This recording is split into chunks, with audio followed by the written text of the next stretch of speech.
Isang mahabang sulat ang ibinahagi ng isang Facebook page o isang open letter para kay Carlos Yulo. Narito ang nilalaman ng nasabing letter. Dear Idol Carlos, una sa lahat, congratulations sa iyong pagkapanalo.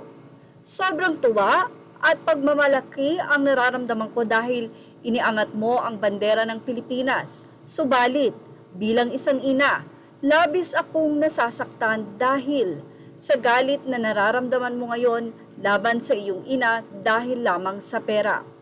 Nauunawaan ko kung gaano kahirap ang buhay ng iyong mga magulang. Hindi ka pinanganak na mayaman tulad ng ibang mga atleta. Kitang-kita ko ang sakit na nararamdaman ng iyong nanay at tatay. Maswerte ka dahil may pagkakataon kang iangat ang buong pamilya mo sa kahirapan, lalo na ang iyong mga magulang. Dapat masaya ka na natutulungan mo sila at nabibigyan mo sila ng pagkakataon na maranasan ang maginhawang buhay dahil sa iyong sipag at galing. Alam mo, hindi naman gagalawin ng nanay mo ang pera na yan kung sobra-sobra ang pera ng pamilya mo.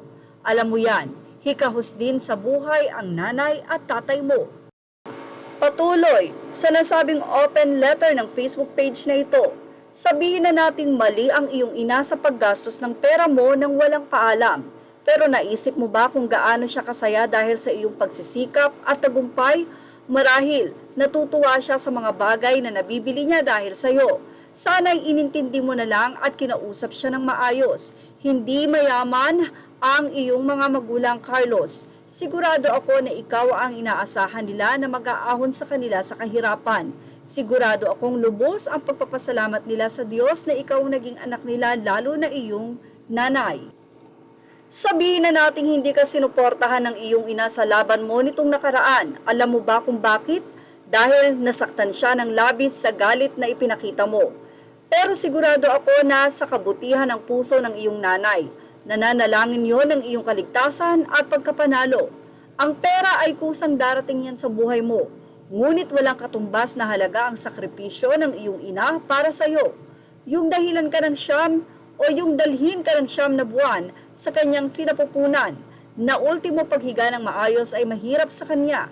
Hindi mo hiniling na ipanganak ka, pero ang katotohanan ay tiniis niya ang hirap at sakit para lang mailuwal ka sa mundong ito at hindi ka pinabayaan kahit wala ka pang laban.